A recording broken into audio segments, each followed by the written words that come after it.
Assalamualaikum warahmatullahi wabarakatuh. Kami dari kumpulan 5 terdiri daripada saya Muhammad bin Rapi, Abang Muhammad Fazli bin Abang Zainuddin, Muhammad Rafiq Ikhwan bin Rozili, Ila Fira binti Rozlan, Amnah Nazaya binti Jamaluddin, dan akhir sekali Serena anak Michael. Kami akan mengulas sinopsis, plot cerita, watak perwatakan, nilai murni, pengajaran dan kesimpulan keseluruhan filem cerita Munafik. Bismillahirrahmanirrahim. ومن الناس من يقول آمنا بالله وباليوم الآخر وما هم نفاق أكبر منافق أسفل من النار.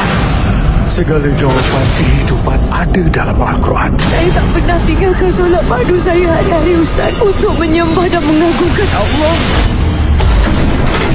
Jangan sia-siakan kelebihan yang Allah beri kepada kamu. Subhanallah walhamdulillah wa la ilaha illallah wallahu akbar. Berikut merupakan sinopsis mengenai cerita filem Munafik 1, iaitu Adam dikenali sebagai seorang ustaz yang dikurniakan kelebihan kerana setiap pesakit yang mengalami gangguan berjaya diubatinya mengikut cara perubatan Islam. Sikapnya yang merendah diri dengan kelebihan yang ada pada dirinya itu amat disenangi oleh penduduk kampung di kawasan rumahnya. Kebahagiaan Adam bersama keluarganya tidak dapat bertahan lama apabila dia, isteri dan anaknya terlibat dalam kemalangan jalan raya yang ngeri. Istrinya Zulaika telah meninggal dunia di tempat kejadian, menyebabkan seluruh perasaan dan rasanya mematahkan semangat untuk meneruskan tanggungjawab sebagai pengamal perubatan Islam. Adam seolah-olah tidak dapat menerima ketentuan dari Tuhan, keimanannya mula rapuh, tergugah tidak sekuat dahulu. Adam mula murung mengasingkan diri dari jemaah masjid dan lebih senang beribadat di rumah ditemani anaknya Amir. Maria salah seorang penduduk di kampung itu. Maria mengalami gangguan yang teruk hingga tahap mental kronik depresi, tekanan perasaan yang serius. Kemewahan keluarganya tidak memberi makna apabila gangguan yang dialaminya semakin menggila. Kerana Maria hanya bergantung pada ubat penenang, ayahnya terlantar sakit di hospital dan dijaga oleh Zati, ibu tirinya. Zati meminta pertolongan orang kampung untuk memujuk Adam supaya mengobati Maria. Selepas kejadian Maria dirasuk teruk, rumah mereka semakin banyak gangguan. Adam semakin tertekan dengan sikap anaknya yang turut merindui arwah ibunya, sehingga Adam bermimpi membawa mayat Zulaika kepada anaknya untuk tunjukkan kebenaran bahawa ibunya sudah meninggal dunia. Dan akhirnya Adam terjaga dan berasa lega hanya mimpi. Adam terpaksa akur untuk mengobati Maria setelah dipujuk bersungguh-sungguh oleh imam kampungnya. Bapa Adam, Rahim, secara tiba-tiba datang melawat Adam dan cucunya Adam mencurigai gelagat Rahim yang berada di rumah. Saat pertama kali Adam bertemu Maria, misteri sebenar mula dan persoalan demi persoalan timbul. Sedikit demi sedikit misteri itu terjawab dengan pelbagai kejadian yang aneh mengganggu hidup Adam. Imam Ali meninggal dunia akibat kemalangan yang berlaku disebabkan gangguan syaitan yang sama dengan Maria dan Adam. Apabila tiba di rumah Fazli, sudah berada di hadapan rumah Adam, Fazli menasihati Adam supaya jangan menjadi ustaz jika berkelakuan pelik, kerana ia boleh mendatangkan munafik dan jauhkan diri daripada Maria. Rahim menasihati anaknya supaya dibawa untuk berjumpa dengan Ustaz Syah, tetapi Adam tidak izinkan. Pada malam itu, Adam mendapat panggilan daripada Zati menyatakan bahawa bapa Maria sudah dijumpai. Sesampainya dia di rumah, Adam berjumpa dengan Maria dan Zati. Ketika Adam masuk rumah, Pak Osman Adam terjumpa songkoknya dan secara tiba-tiba keadaan menjadi aneh apabila ternampak batu nisan di atas katil. Bukan Pak Osman. Kemudian Adam mendapat panggilan daripada Zati bahawa dirinya dalam perjalanan ke hospital untuk berjumpa Maria. Adam menjadi gelisah di hospital. Maria terjaga dari tidurnya dan merayau dalam bangunan hospital. Secara tiba-tiba Maria ternampak makhluk halus. Maria berlari cuba menyelamatkan dirinya masuk ke bilik mayat. Di bilik mayat itu Maria diculik. Adam sampai di hospital dan berjumpa dengan Zati, memberitahu tentang kotak kecil itu. Di dalamnya ada 2 tangkal manusia. Adam terlalu marah Zati dan menurutnya menjauhkan diri daripada syirik. Maria menelpon Adam memberitahu dia di banglo lama dan dia ingin memberitahu rahsia Maria. Sesampai Adam di banglo lama dan menjejaki Maria, secara tiba-tiba ternampak mayat di sekeliling batu tersebut. Ketika itu Adam terjumpa Maria dan berjalan bersama mencari jalan keluar. Ketika berjalan, Adam ditarik oleh makhluk halus dan terlanggar di dinding. Maria terjatuh dari tangga atas bawah. Adam yang cuba ingin menyelamatkan Maria serta mendengar rahsia kemalangan keluarganya tidak kesampaian kerana Maria mati dan tidak sempat meminta maaf kepada Adam. Adam turun ke bawah, kemudian ternampak dengan Pak Osman. Pak Osman memberi nasihat kepada Adam untuk menolak keimanan dan bersama dengan iblis ataupun syaitan. Adam menolak, lalu Pak Osman mengarahkan makhluk halus untuk membunuh Adam. Bertubi-tubi Adam dipukul, namun Adam masih menguatkan dirinya untuk bertahan dan berlawan dengan iblis ataupun syaitan. Adam meminta ataupun doa untuk mendapat pertolongan daripada Allah supaya dijauhkan dirinya daripada syaitan ataupun iblis. Akhirnya doa Adam dimakbulkan. Pak Osman dipanah petir dan makhluk halus lenyap. Rahim dan Ustaz Syah sudah berada di banglo lama dan bertemu dengan Adam. Ustaz Syah memberikan mainan Amir kepada Adam. Rahim memberitahu bahawa Amir terlibat dalam kemalangan yang lepas dan kembali ke rahmatullah. Adam sangat sedih atas kepemergian anak dan isteri yang tercinta. Di sini saya akan membincangkan tentang plot cerita munafik. Terdapat 3 plot untuk dibincangkan, iaitu plot permulaan, plot kemuncak dan akhir sekali plot peleraian. Plot permulaan. Cerita ini berlaku apabila Adam, Zulaikha isterinya dan anaknya terlibat dalam kemalangan jalan raya sehingga meragut nyawa Zulaikha. Kejadian tersebut menyebabkan Adam tidak dapat menerima kenyataan dan takdir hidupnya walaupun seringkali dinasihati oleh rakan baiknya. Maria, penduduk kampung yang sama dengan Adam, mengalami gangguan jin. Gangguan tersebut sehingga ke tahap yang kronik menyebabkan Maria hanya bergantung pada ubat penenang. Maria hidup dalam keadaan ketakutan. Maria mempunyai keluarga yang menetap di banglo mewah. Kejadian pelik sering berlaku di rumahnya menyebabkan Zati terpaksa meminta bantuan daripada Adam mengubati Maria. Selepas didesak oleh imam, akhirnya Adam bersetuju mengubati Maria. Plot kemuncak. Perkembangan cerita semakin naik apabila Maria dan Adam bertemu di rumah Maria ketika Maria dirasuk teruk. Pelbagai kejadian misteri berlaku sejak mereka cuba merawat Maria. Imam kampung meninggal dunia ketika mengalami kemalangan ngeri setelah mengambil tangkal dari rumah Pak Osman. Kemuncak cerita ini ketika Maria diculik di hospital lalu dibawa ke rumah banglo. Adam mendapat panggilan dari Maria yang mengatakan dia ingin memberitahu hal sebenar berkaitan dengan kejadian kemalangan menyebabkan kematian isterinya. Adam cuba menyelamatkan Maria tetapi Maria telah terjatuh dari tangga. Adam turun ke bawah untuk mendapatkan Maria, tetapi Maria hanya mengucapkan kata maaf kepada Adam dan memberitahu bahawa dia yang telah melanggar kereta Adam dan menyebabkan kematian Zulaikha. Muncul pula Pak Osman yang cuba untuk menjatuhkan keimanan Adam untuk patuh kepada syaitan dan meninggalkan amalannya. Adam diserang oleh syaitan dengan begitu teruk sehingga tubuhnya cedera. Adam masih kuatkan dirinya untuk melawan syaitan tersebut dengan meminta pertolongan daripada Tuhan. Adam membaca ayat-ayat suci lalu disemburkan kepada Pak Osman, menyebabkan Pak Osman telah dipanah petir dan mati terbakar. Plot peleraian. Cerita ini berakhir setelah Adam dapat mengalahkan Pak Osman dan menghapuskan syaitan. Dirinya sedar bahawa dia tidak dapat menerima ketentuan Tuhan dan tidak memaafkan orang yang telah menyebabkan kematian isterinya. Adam berhalusinasi sendiri menyangka Watak dan perwatakan dalam filem ini dilakonkan oleh Samsul Yusof sebagai Ustaz Adam dan memegang watak dalam filem munafik ini. Adam merupakan seorang ustaz yang mempunyai ilmu pengubatan Islam. Setiap kali ada pesakit yang datang berubat dengannya akan sembuh. Adam mempunyai seorang anak lelaki bernama Amir dan seorang isteri bernama Zulaikha. Adam pernah menimpa kemalangan sehingga menyebabkan kematian anak dan isterinya. Adam seorang yang tidak dapat menerima qada dan qadar yang terjadi ke atas dirinya, sehinggalah dia menyedari bahawa sikapnya yang tidak dapat memaafkan kesalahan menyebabkan dirinya mengalami masalah jiwa dan mental. Akhirnya, Adam menerima segala ketentuan Tuhan selepas kejadian itu selesai. Watak yang kedua, Nabila Huda sebagai Maria, seorang anak kepada Pak Osman dan anak tiri kepada Zati. Maria bekerja di suatu syarikat besar dan seorang yang berkerjaya. Namun, Maria mempunyai masalah mental apabila dirinya sering diganggu oleh makhluk halus menyebabkan Maria terpaksa mengambil ubat penenang. Maria seorang yang lemah semangat kerana dia sering dirasuk dan diganggu. Ketakutan Maria untuk memberitahu hal sebenar kepada Adam bahawa dia yang telah melanggar perintah Adam dan menyebabkan kematian isterinya. Akhirnya, Maria mati dalam keadaan tragis apabila dia terjatuh dari tangga. Ketiga, Fitz Fairuz sebagai Shah, kawan rapat kepada Ustaz Adam. Shah merupakan seorang sahabat yang sering menolong Adam jika dalam kesusahan. Shah memberikan kata-kata semangat kepada Adam untuk menerima segala ketentuan dan takdir Tuhan. Shah juga membantu Adam untuk mengubati Maria ketika sedang dirasuk. Keempat, Sabrina Ali sebagai Zati, ibu tiri kepada Maria dan isteri kepada Pak Osman. Zati seorang yang kuat apabila dia sering diganggu oleh syaitan. Sikapnya seorang ibu tiri yang suka berleter dan memberi nasihat kepada Maria. Zati sentiasa menolong dan memerhati Maria ketika Maria dalam keadaan tidak terkawal. Zati hampir-hampir dibunuh oleh Maria ketika Maria dirasuk.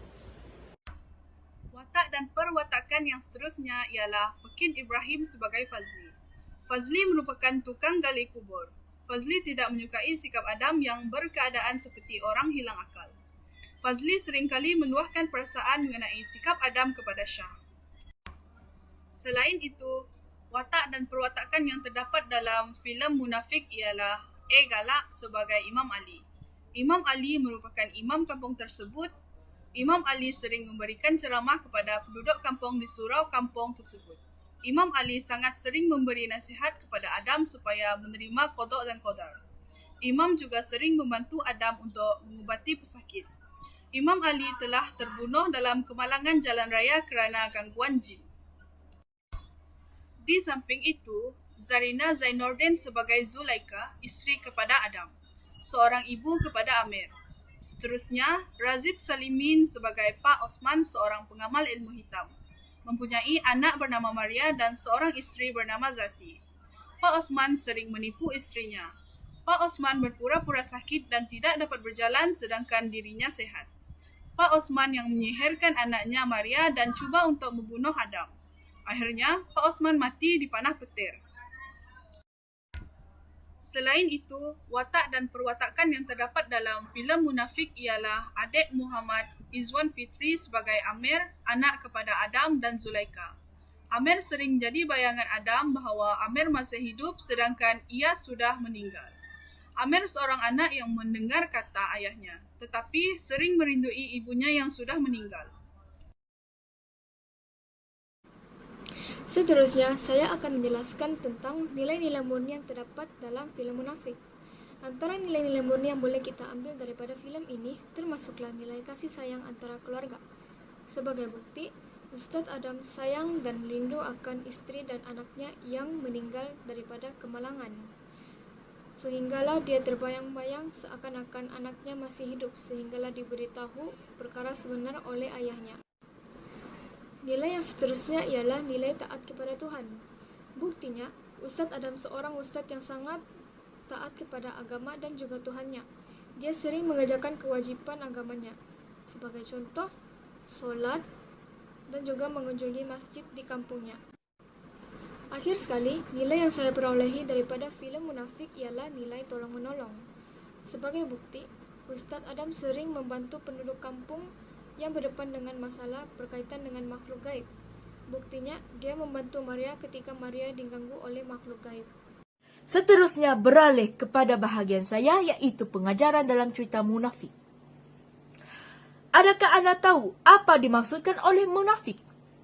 Adakah anda memperoleh banyak pengajaran daripada cerita Munafik ini? Adakah anda telah mempelajari dan anda telah memahami maksud tersirat dan tersurat maksud kepada tajuk cerita Munafik? Kalau anda tidak tahu, saya akan memberitahu anda. Seperti yang saya katakan tadi itu, kita perlu mengetahui apakah dimaksudkan oleh tajuk munafik. Apakah yang isi tersirat dan tersurat di dalam cerita Munafik ini? Dan kita perlu mengetahui apa itu maksud munafik. Sebelum itu, saya akan menerangkan apa maksud munafik sebelum saya menyelusuri ke dalam cerita dan pengajaran dalam cerita Munafik ini. Munafik dari segi bahasa ialah seseorang yang menyembunyikan perkara ataupun maksud sebenar. Dari segi syarak pula, bermaksud seseorang yang pada luarannya seorang Islam, namun di dalam hatinya bukan Islam. Dia menyembunyikan kekufarannya di dalam hati. Munafik boleh dibahagikan kepada dua, iaitu munafik dari segi akidah dan itikad. Baiklah, marilah kita pergi ke bahagian saya, iaitu pengajaran dalam cerita munafik ini. Pengajaran yang saya perolehi dalam cerita munafik ini iaitu, yang pertama, memang susah nak jadi pemimpin ustaz. Wai mana jadi imam pun perlu ada keyakinan imam yang tinggi. Ilmu yang sentiasa diperbaharui dan dicari. Kedua, selagi kita cuba mencari reda Allah, selagi itu syaitan akan sentiasa cuba menyesatkan kita. Kena istiqamah di atas jalannya. Ketiga, taufik dan hidayah itu milik Allah. Dia yang berhak memberi kepada siapa hidayahnya itu walaupun kita dalam lahir dalam Islam. Kita sentiasa kena minta diberikan bantuan. Terusnya iaitu pengajaran nombor 3, taufik dan hidayah itu milik Allah. Dia yang berhak memberi kepada siapa hidayah itu walaupun kita lahir dalam Islam. Kita sentiasa kena minta diberi taufik dan hidayah dari Allah. Walau dah tua sekalipun jangan putus berdoa minta hidayah Allah. Ingat tak dialog Ibu Ustaz Adam? Yang keempat, fitnah akhir zaman terlalu banyak. Ia ada di mana-mana. Zaman sekarang semua ada di hujung jari sendiri. Jadi, berhati-hatilah gunakan jari kita itu. Kerana ia akan jadi saksi di akhirat nanti. Dan yang kelima, bacalah Al-Quran. Fahami isi kandungannya. Hidup bersandarkan ajaran Al-Quran. Membaca Al-Quran boleh menjernihkan akal fikiran dan menerangkan mata. Dalam Munafik 2, terlalu banyak ayat-ayat Al-Quran yang boleh diamalkan sebagai amalan seharian. Dan yang keenam, jangan mudah putus asa. Kerana Allah benci akan hambanya yang suka berputus asa. Tetapi syaitan suka menghasut umatnya manusia yang berputus asa. Sentiasa berprasangka baik kepada Allah. Kerana kalau kita tidak bersangka baik kepada Allah, kita akan mendapat sesuatu yang tidak kita ingini dan kita akan mendapat lebih teruk, tidak berkat. Dan yang ketujuh, jangan berdendam. Jangan berdendam ini kebanyakan manusia memang suka sangat-sangat berdendam. Berdendam adalah salah satu sebab syaitan yang mudah menghasut seseorang berdendam. Sebab apabila seseorang itu berdendam, dia rasa lemah. And then lepas itu dia berjauhan daripada penciptanya. Baiklah, bila berdendam dan amarah menguasai diri, kita mudah dihasut syaitan dan iblis. Macam Ashar pembantu Ustaz Adam. Macam Ashar pembantu Ustaz Adam. Kerana dia dendam, dia menikam dari belakang, berpaling tadah. Maksudnya tadi tu terhadap sahabat baiknya sendiri. Adakah itu perbuatan yang betul? Mesti tidak. Kerana sahabat baik iaitu adalah separuh daripada keluarga kita. Dan yang terakhir, pengajaran yang terakhir yang saya perolehi di sini. Setiap orang ada masa silam. Kita semua adalah pendosa dan noktah. Dan apabila seseorang pendosa, boleh saja menyampaikan kebaikan dan berdakwah. Seperti saya menyampaikan pengajaran yang saya perolehi dalam cerita munafik ini. Sebab Nabi pernah berpesan, jangan lihat siapa yang menyampaikan tetapi dengar apa yang dia sampaikan. Oleh kerana itu, kita harus membuka minda kita supaya kita dapat menerima nasihat, menerima pendapat orang lain tanpa ada iri hati. Itu saja daripada saya dalam pengajaran yang saya perolehi daripada cerita munafik ini. Akan tetapi, terdapat lebih banyak pengajaran yang saya perolehi di sini. Hanya ada 8 pengajaran yang penting yang patut kita ilhami dan yang patut kita pelajari dalam hidup. Itu saja.